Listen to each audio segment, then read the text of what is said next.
जय श्री राम, जय श्री कृष्णा, जय श्री राम।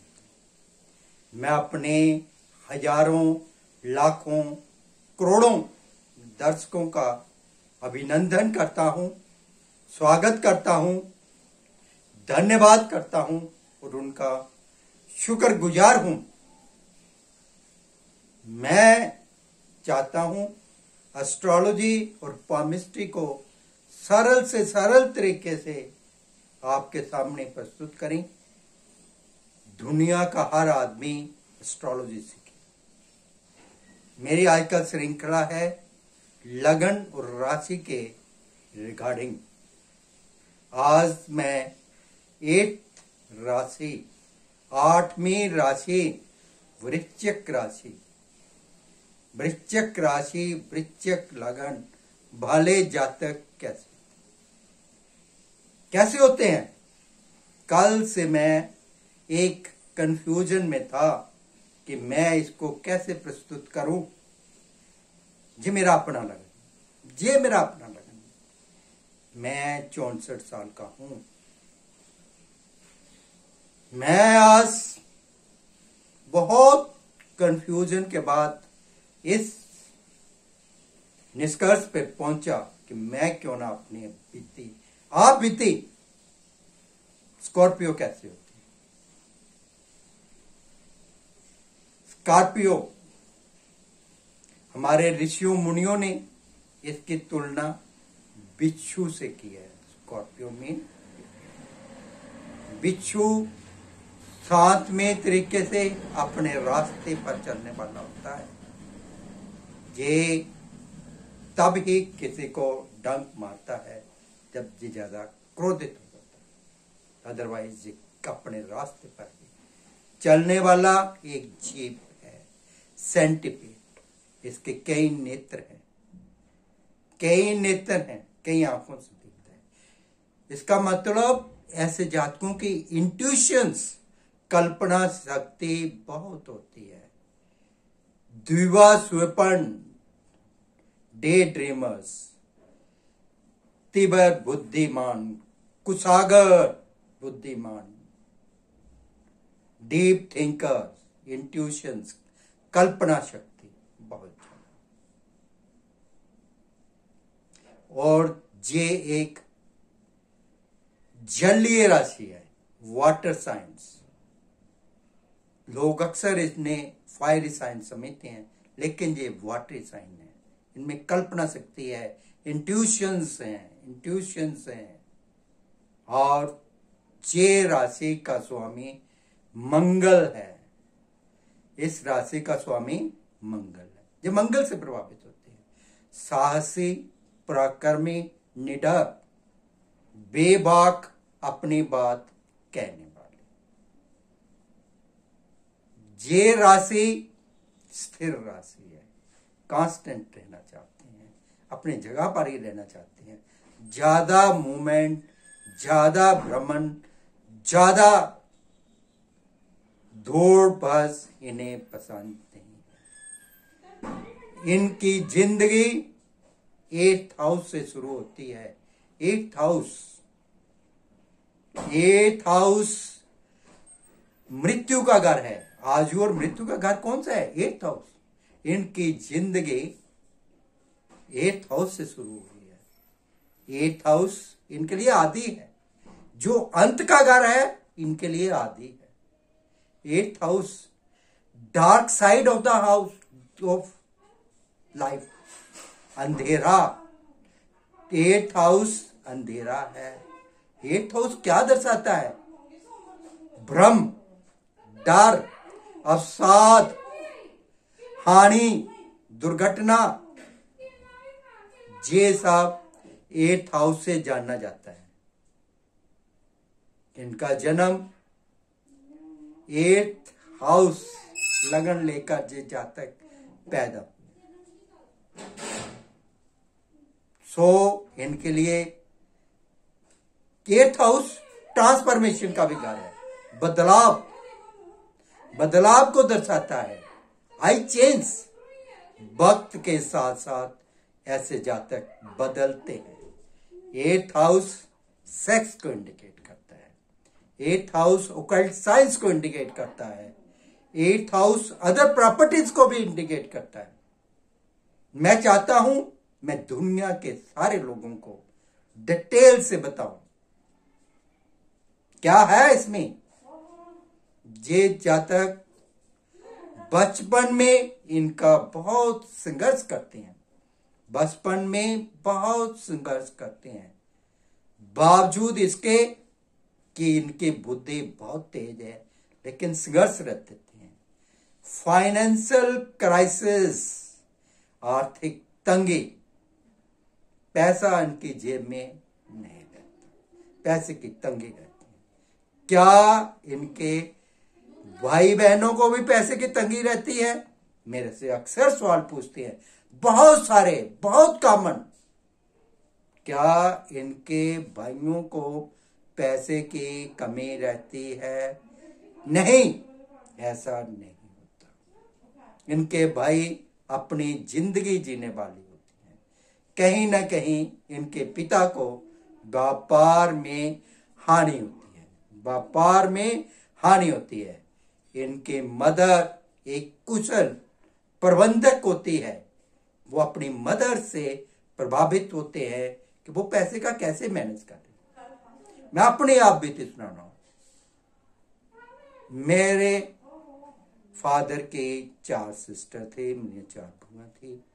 एक लिमिटेड सोर्सेस में मेरी मदर ने सबको पढ़ाया, जितना उनके पास हैसियत थी सभी के लिए उन्होंने एजुकेशन दी।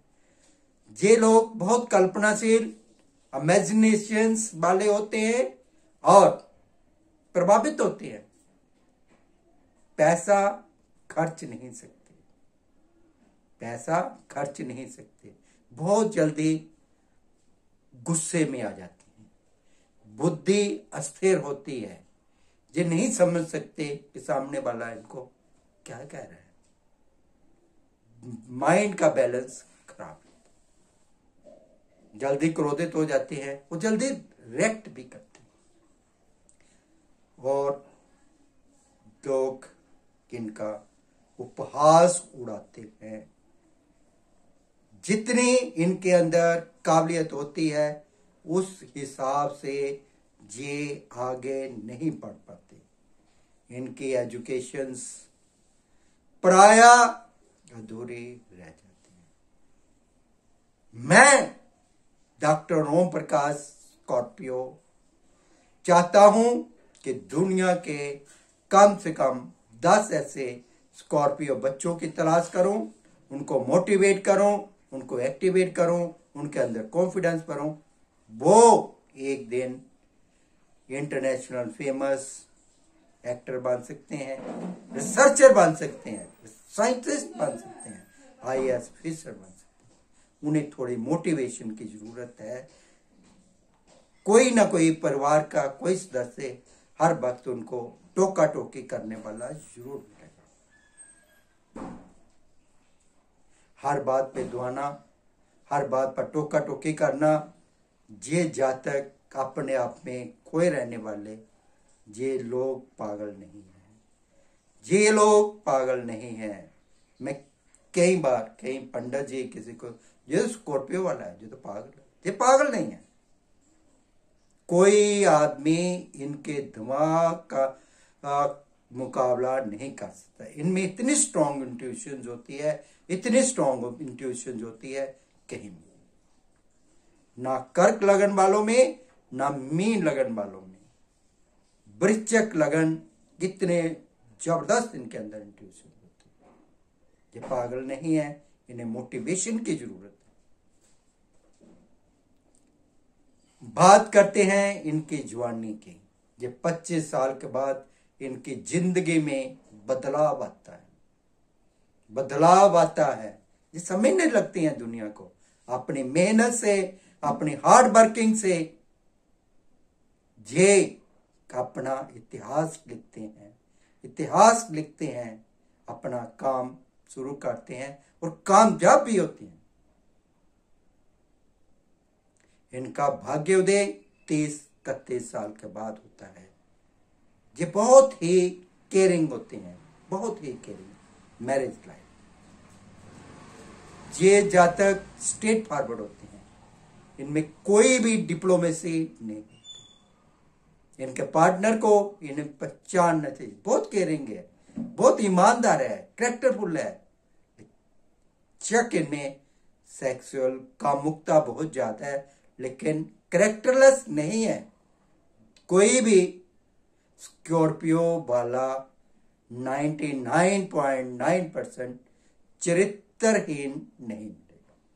चरित्रवान है, केयरिंग है, अपने परिवार की केयर करने वाले हैं। रिगार्डिंग द चिल्ड्रंस, ये अपने बच्चों का बहुत ही ख्याल रखने वाले होते हैं। ये नहीं चाहते कि उनके बच्चों को में किसी प्रकार की कोई कमी पेशी आए। हर तरह तैयार हैं, हर तरह उनका मोटिवेट करते हैं। उन्होंने तंगी देखी है, वो नहीं चाहते कि उनका बच्चा किसी तरीके से भी पीछे रहे। आगे ऑलवेज इनकरेजिंग योर चाइल्ड, अपने बच्चों को इनकरेज करते हैं। इनका बच्चा मध्यम दर्जे का भी यदि होता है तो आशातीत रिजल्ट लाता है, तरक्की करता है। तरक्की क्यों करता है? पेरेंट्स का, फादर का पूरा सहयोग मिलता है। पिता चाहता है कि वो अपने पैरों पर खड़े, जितने चांस लेने हैं ले, जितना जो कुछ करना है करे, लेकिन अपने पैरों पर खड़े हो। वो उसका रिजल्ट भी देते हैं। जो जो उम्र बढ़ती है, ये बच्चे एक इतिहास लिखने की ओर बढ़ते हैं। वही बच्चे जिसके लिए किसने अपना सहयोग किया था, ये बच्चे आज उसकी पूरी तरह सपोर्ट करते हैं, हर तरह सपोर्ट करते हैं। फादर की सपोर्ट में हर वक्त, किनको वक्त की मार पड़ती है, बचपन संघर्ष में रहता है। यदि हम इन बच्चों को सही मोटिवेट करें, सही एक दिशा दें, तो ये बच्चे में इतना इंट्यूशन हो सकता है, इतना इंट्यूशन हो जाता है, ये साइंटिस्ट बनेंगे, ये पीएचडी करेंगे, ये समाज सुधारक बनेंगे। ये अपनी बात कहने से कभी नहीं डरते। एक स्कॉर्पियो वाला ईमानदार है, ये अपनी बात कहने से कभी नहीं डरता। मेरे पास कहने के लिए बहुत कुछ है, बहुत कुछ है। मैं आप बीती सुनाने पर आ जाऊं तो बहुत कुछ कह सकता हूं। मैं अपने अपने परिवार में देखा है कि कैसे मेरे साथ ही चीटिंग हुई। ये होना था। कई बार मैं अपने कॉलेज में 5 किलोमीटर रोज आना और जाना पैदल। क्यों? पैसे नहीं थे जेब, पैदल जाता था। मुझे कई बार बड़ा हुआ तो एक बार एक मोपड़ ले ली, तो ये डॉक्टर की मोपड़ है, चलाई एक दिन नहीं, पैसे मैंने दिए, डॉक्टर की मोपड़ हो गई। एक बार बड़ी गाड़ी 4 व्हीलर्स ट्रक आ गया, ये डॉक्टर का है।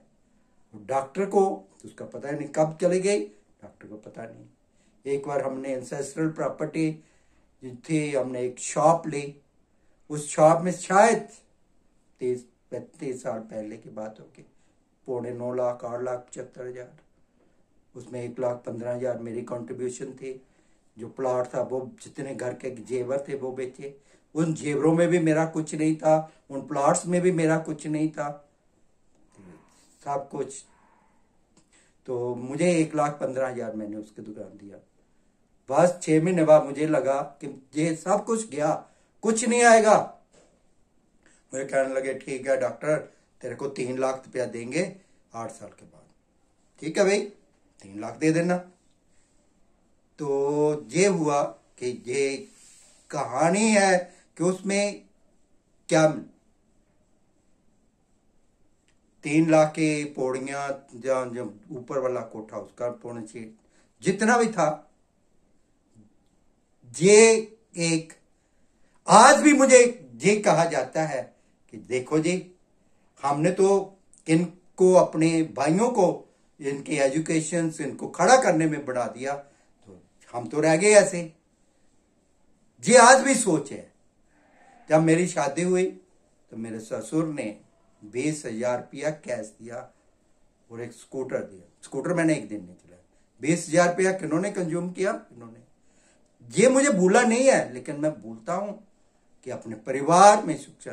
फिर भी कोई मुझे टोंचिंग करे तो मुझे नहीं अच्छा लगता। ये नहीं कि मुझे भूला हुआ, सिर्फ अपने परिवार की इज्जत के लिए चुप रहता हूं। मैं चाहता हूं ये अपनी कहानी उन बच्चों के लिए एक यादगार बने, बच्चों को पता लगे क्या है असलियत, क्या है। मैंने किसी को चीट नहीं किया, अपने अंदर जानकर देखें क्या है असलियत। कैलकुलेशंस तुम देखो, इनका टकराव कर्क लगन से, बनती भी ज्यादा कर्क लगन वालों से है। टकराव भी होता है, ईगो की लड़ाई होती है। कर्क लगन वाला ज्यादा हिसाब किताबी मैनेजमेंट होती है, बहुत ज्यादा रहता है।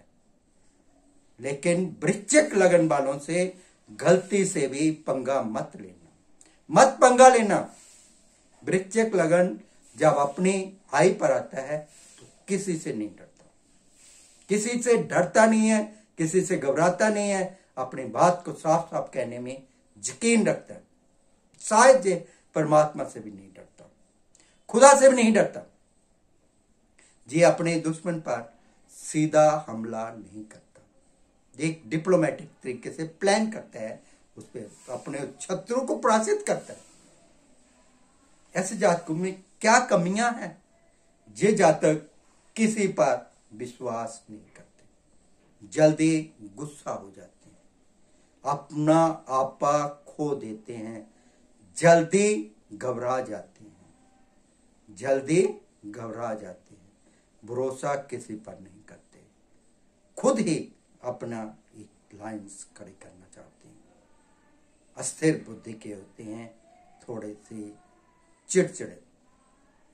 इनके अंदर एक आग होती है, इनके अंदर जो पुराना इनका तजर्बा होता है वो उसे भूलते नहीं है, विद्रोह होता है इनके अंदर, एक विद्रोह है, आग, उसी का बेस बनाकर ये सीढ़ी दर सीढ़ी आगे चलते हैं। ये पुरानी परंपराओं से हटकर काम करते हैं, समाज सुधारक बनते हैं, समाज को कुछ नया देते हैं। जितने भी आप स्पिरिचुअल पर्सन्स, जितने भी क्रांतिकारी, जितने भी साइकेट्रिस्ट पाओगे, स्कॉर्पियो वाले पाओगे, समाज को नई दिशा देने वाले, समाज को नई दिशा देने वाले social reformer, psychiatrist, researchers, scientist, Scorpio. ये पागल नहीं है, ये बेवकूफ नहीं है, ये अपनी दुनिया में खोए रहने वाले इंसान। मैं प्रण लेता हूं, मैं कम से कम 10 स्कॉर्पियो वालों को मोटिवेट करूंगा ताकि वो साइंटिस्ट बने, IIT में उनके एडमिशन हो, IIM में जाएं, सोशल रिफॉर्मर बने। मैं कोशिश करूंगा, मैं प्रण लेता हूं। जय हिंद, जय भारत, जय सनातन।